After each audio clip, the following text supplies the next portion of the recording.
Supergiant Games, an indie studio with one of the best track records for great games. Bastion, Transistor, Pyre, all beautiful and amazing games in their own right, which I'll likely take a look at in a future video. Today we will look at their newest title, Hades, released September 17th, 2020. While the game has been available in early access for quite a while already, I've abstained from dabbling with an unfinished game, so this will be my first experience with this new title. And what a title it is! This is essentially Supergiant's first attempt at a roguelite, or roguelike, however you want to call it.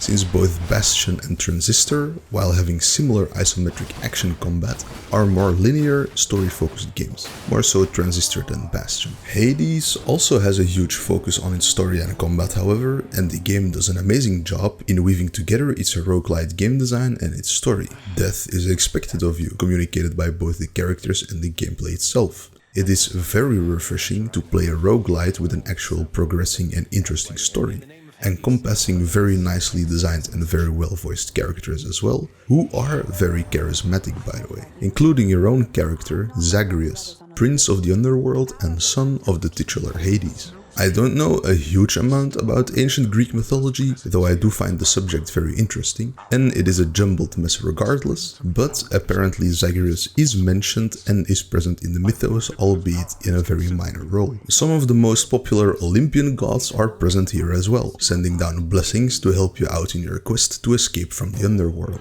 These 9 main gods are again very well designed in their appearance, with some more unique takes which I really like. All of them give different blessings or boons, having unique effects and stuff which you start to learn and memorize as you go, starting to recognize which symbol stands for which god at first, and what aspects are focused on with their boons second. What boons are best for what run depend largely on what weapon you're using. These weapons are chosen at the start of each run, not being changeable during it. Each weapon plays completely different, so as an example, getting a boon that leaves behind the damage zone when you dash pairs better with the bow, since you mainly dash away from enemies, and less so with the sword, since you usually dash towards enemies instead.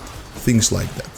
Though no boon is truly useless as far as I know. A lot of these boons also apply visual effects to your attacks, which is always a nice distinction to see being made between each run and makes every run a bit more unique. Combat as a whole feels great and is very fast-paced. Not so fast-paced that you don't realize what's happening anymore, but it can get up there in the late game. Combat, of course, being the main backbone of any roguelike here, it really shines. Though you only have 2 unique moves per weapon, your regular and special attack, these can be chained together usually very seamlessly, and some have even more unique interactions, like the spear being able to charge up a spin attack. The most satisfying of these weapons are the melee weapons for me. Having chunky feeling weapons only goes so far though, while enemy variety is also hugely important in a roguelike, so how about that? Outstanding. Every area has unique enemies, of which there are quite a lot. Beefy enemies that come up close, enemies that charge, enemies that pelt you from afar, etc. Enough to keep you occupied for quite a while at least. And since you spend a limited amount of time in each area every run, it hits the perfect sweet spot of learning an area and not getting sick of it at the same time. Each area has, aside from unique enemies and a unique boss at the end of it, also a unique look and general feel as well. Stony Tartarus, fiery Asphodel, luxuriant Elysium and dank Styx. Though the individual rooms don't seem to be randomly generated in layout, as is usually the case with roguelites, there is a surprisingly big amount of variety there as well, since there's no set dimensions like say in The Binding of Isaac, where every room is basically square or rectangular. Visually, these rooms are beautiful, hand-drawn in the unique art style seen in previous Supergiant games, but even more detailed this time around, with different lighting effects, or the illusion of lighting effects at least, painting each area in a different light. Aside from all of these unique visuals per area, there's also unique music for each one, a general theme per area, each one distinct and surfacing the visuals in their own right. All combat music is very intense, with special tracks for stuff like Infernal Throes and Trials of the Gods, as well as for mini-bosses and the main bosses too.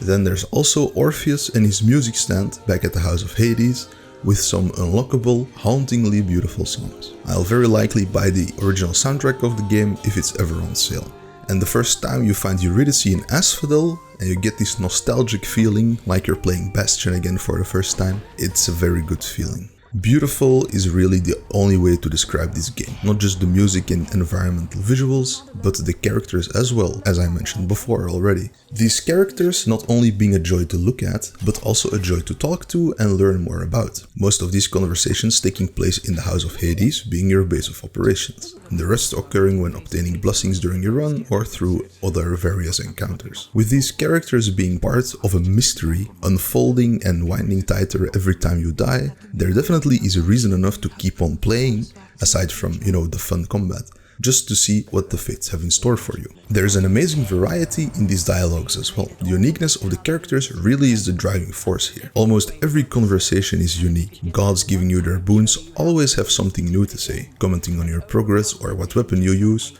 referring to other stuff going on in the story, a whole slew of things. Hypnos almost always gives tips regarding the enemy that killed you, or your father Hades is always scorning you for either doing too good or too bad, and other characters spurring you on to get back in the fight.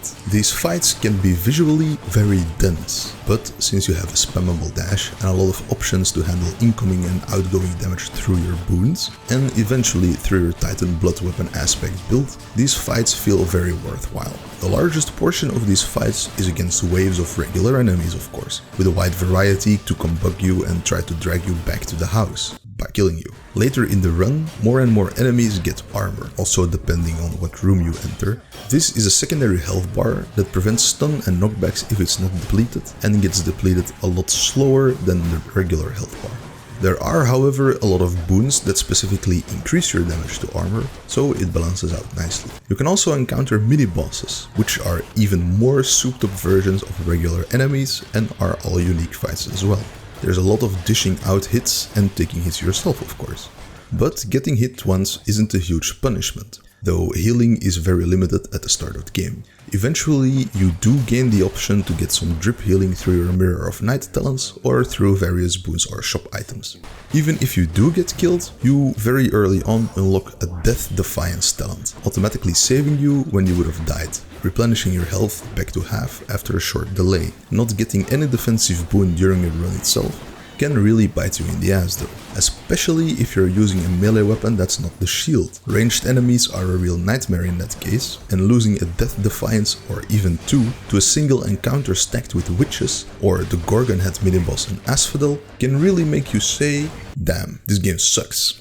I'll go play CK3 as the Irish ruler of Connacht, so I can topple the English regime and conquer the British Isles in the name of Christ. Amen. Every god has their own set of boons, as I've alluded to before, which are enhancements to your kit. Aside from your weapon's normal and special attack, you also have a dash and a cast. All four of these moves can be enhanced by a specific boon, being mutually exclusive. You can get a deflect cast from Athena and an electric cast from Zeus at the same time, for instance. You have to swap them out. Aside from these ability-specific boons, there's also a whole host of general passive boons as well, upping your damage, adding effects to attacks, or enhancing your defenses. Hermes, for instance, gives more move speed and extra dashes. Ares, being the god of war, can grant a boon that enhances your attack to deal more damage and inflict doom on the enemy, which is a delayed burst of damage. Same applies for Ares' special.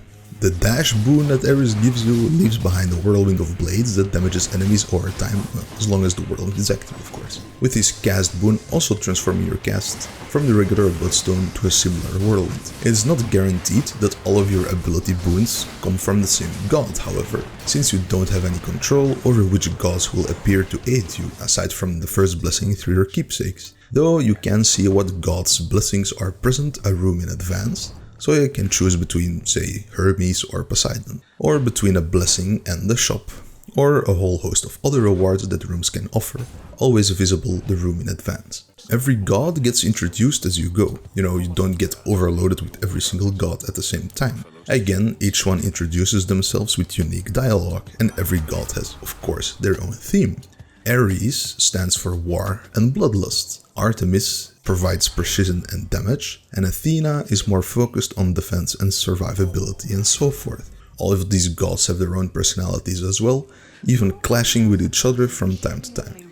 These boons are the bread and butter of what increases your power throughout the run, and you can even get 2 of them in a single encounter if you happen upon a trial of the gods, where you have to choose one's favor over the other, gaining their boon but earning the scorn of the other, having to fight through waves of enemies sent to you in revenge, empowered by whichever god you shunned. After surviving through this ordeal, you get the second boon as well. This plays really well into the characterization of these gods, since they're all ancient Greek ones, which were notorious for pulling stunts like this, even, or rather especially, towards their own kin. While I haven't finished the story yet myself, probably requiring a few clears still to get to a conclusion, what I've seen so far is very intriguing and alluring, with supposedly a big secret looming overhead that almost everyone is aware of except you, characters clashing with each other because of you, and just personality oozing from every pore of all these different characters. So I won't be giving any spoilers here, but for me it definitely has enough pull to get me back and to die more and more just to get to the end of the game. Whether you die because you had bad luck concerning your boons, entered the Chaos Gate and underestimated the damage it caused later down the line, or just simply because the enemies were too strong for your current power and or skill level, you always respawn back at the House of Hades. Here in the house, you can converse with characters and spend various resources obtained throughout your run to improve your chances in the next ones by purchasing permanent upgrades. You can give the rare nectar bottles to characters to earn a keepsake, which you can then use in your run for a unique effect, upgrading it as you go if you clear enough encounters with it. You can grant even more nectar to these characters to improve your relationship with them, resulting in more dialogue and just being better buddies in general, even being able to romance some of them. Mentioning romance, I want Megara to step on me, please. You can spend gems to improve certain parts of the house and of Tartarus and beyond, like allowing resting fountains to appear from time to time during a run, or for certain pots to contain gold when broken. Darkness earned can also be spent to improve a whole host of talents, granting permanent improvements to different stats and abilities. More damage from backstabs, heal every time you enter a room, gain an extra dash, or gain an extra death defiance, etc. Most of these talents must be unlocked with chthonic keys before you can spend any darkness on them. These keys are also used to unlock new weapons, or just to trade in once the launch reopens for some more nectar. In this way, with the trading, there's no truly finite resource in the game either, since you can trade up from lowly gemstones up until you hit Titan's Blood. But it'll take more than a few runs to get that far just by trading in extra chthonic keys after you've unlocked everything you can with them. These weapons you unlock are a treat, by the way, 6 in total, 4 melee weapons and 2 ranged ones. As mentioned, each having a unique attack and a special. The only thing I didn't mention yet are the DAEDALUS hammers. These hammers are much rarer than boons, but provide a much larger impact in your playstyle, like giving Stygius the sword a dash while using your special, or allowing a much faster pull charge with Aegis the shield. They're usually limited to about 2 hammers per run though, so it doesn't get that insane. Again, the combat is spicy, it's chunky and it has a great weight to it, especially playing with a controller, which of course is recommended here. All of the melee weapons feel excellent, and though I'm not that big of a fan of the bow, it's starting to grow on me. So why would you even use different weapons then, if you can just pick your favorite and you don't like the others? Isn't upgrading a single aspect with Titan's Blood the most efficient path to spend this resource? Well, I mean, for the Titan's Blood, sure, until you hit the Titan's Blood cap, then you can't upgrade the aspect anymore. But there are 2 main incentives for you to use different weapons. And that's the darkness buff and the rewards. Before every run in the courtyard, where you choose your keepsake and your weapon, a random weapon gets assigned a darkness buff. Using that weapon for your next run increases your darkness gain by 20%. So every time you pick up darkness, 20% gets added on top of it. This buff can also be upgraded later down the line to increase your gemstone gain by 20% in the same way as well. This may sound relatively small, but adds up very quickly if you need more darkness or gemstones for the more expensive talents or the more expensive improvements respectively. The other incentive to pick other weapons, aside from curiosity and all, is the rewards you get from defeating bosses. The first time you beat a boss with a weapon, you get a unique reward. Titan's Blood for the Fury, a diamond for the Hydra, Ambrosia for the champions, and Titan's Blood again for the last boss. These items are extremely rare and are very hard to come by in other ways, so clearing a run with every weapon is the best and easiest way to obtain these items. This gets made even more attractive once you unlock the heat system by defeating the last boss for the first time. This allows for you to make your run harder by increasing enemy damage or enemy health, as well as a whole host of other parameters you can make it more difficult for yourself. And by filling this heat gauge, you are then eligible to re-earn those first time boss rewards, with the required heat to fill the gauge rising each time you finish a run with, the previous heat gauge. All of this is also on a per weapon basis, essentially offering you 6 different paths of progression.